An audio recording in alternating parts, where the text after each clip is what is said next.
Hamas militants armed with weapons were recorded flying across the well-defended border separating Israel and Gaza during unprecedented assaults that resulted in more than 250 casualties. In the Gaza Strip, the Hamas militant organization executed an assault on Israel, launching numerous rockets and participating in street skirmishes.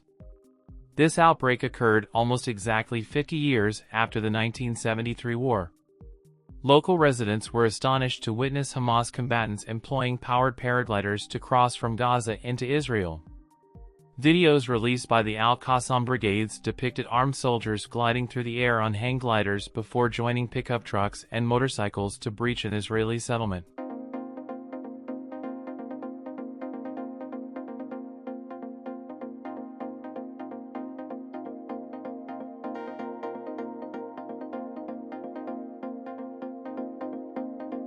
The top military advisor to Iranian Supreme Leader Ayatollah Ali Khamenei affirmed Tehran's support for Hamas actions against Israel.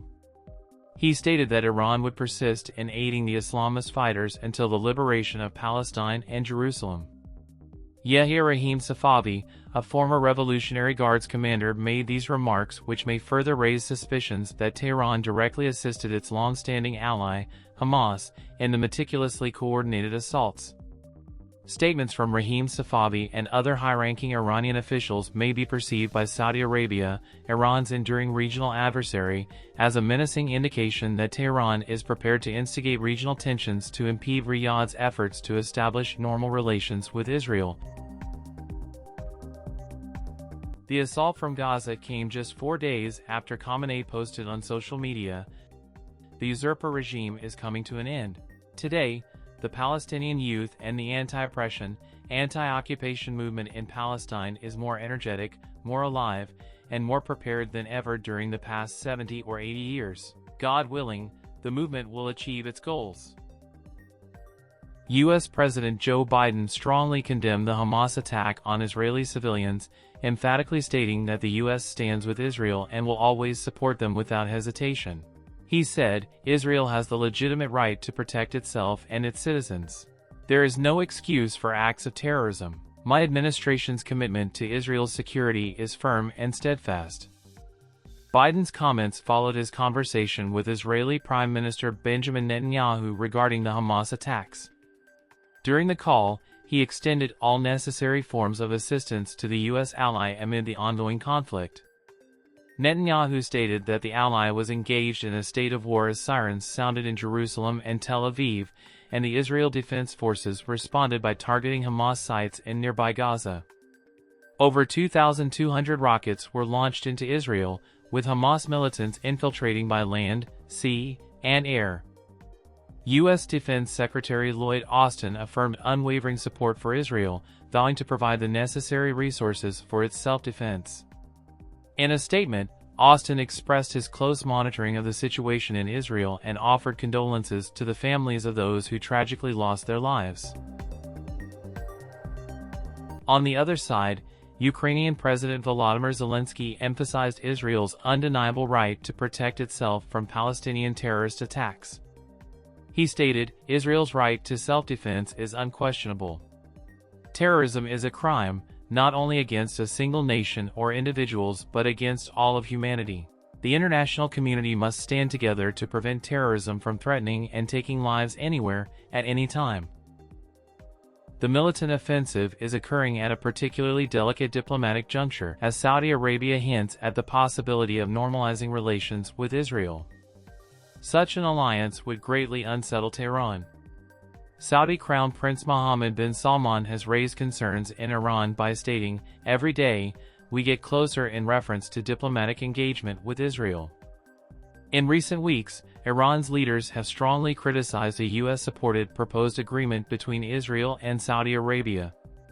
On October 3, Khamenei stated that countries seeking to normalize relations with Israel would be taking a significant risk. He remarked, "The stance of the Islamic Republic is that nations engaging in the normalization of ties with Israel will ultimately suffer losses. They are placing their bets on an unsuccessful endeavor." Hezbollah, another militant organization with ties to Iran, seemed to connect the recent outbreak of violence with the Saudi-Israeli rapprochement. In a statement, Hezbollah declared the attack as a definitive response to Israel's ongoing occupation and a message to those pursuing normalization with Israel. Israeli authorities had been forecasting a potential assault from either Hamas, Hezbollah, or both since August as tensions escalated along the border between Israel and Lebanon. During the summer, Israeli Defense Ministry cautioned that a conflict with Hezbollah would have catastrophic consequences, stating that Lebanon would be pushed back to the Stone Age if war were to erupt. Conflict between Israel and the Gaza-based Islamist Hamas group flared into full-scale wars in 2009, 2012, 2014, and 2021. Tensions between Hamas and its primary supporter Iran grew during the onset of the Syrian civil war. Tehran supported President Bashar al-Assad, while the Palestinian group backed rebels seeking to overthrow the Syrian leader, causing strains in their relationship. Due to these circumstances, Hamas drew closer to Saudi Arabia and Qatar, but it found itself compelled to rekindle its ties with Iran as the Syrian civil war persisted. The Palestinian group faced growing isolation due to the unfolding Arab Spring events and experienced financial difficulties when funding from Tehran and Damascus, where it had its headquarters until 2012, dwindled. On the other side, the Kremlin is using Hamas' assault on Israel as a means to divert Western support and attention away from Ukraine. In the wake of Hamas' significant attacks, Russian voices have amplified messages that blame Western nations for neglecting conflicts in the Middle East in favor of assisting Ukraine. Russian Security Council Deputy Chairman Dmitry Medvedev argued that the U.S. and Western allies should have focused on the Palestinian-Israeli settlement rather than supplying military aid to Ukraine. He has regularly showed anti-Western and anti-U.S. rhetoric, mostly about the West's support for Kyiv in the war that Moscow started.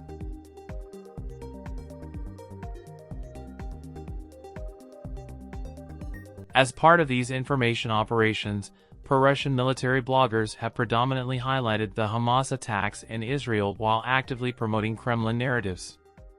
Russian narratives concerning the Hamas attacks are designed to influence Western audiences. Their goals include creating division in Western military support for Ukraine and attempting to demoralize Ukrainian society by asserting that Ukraine will lose backing from Western allies.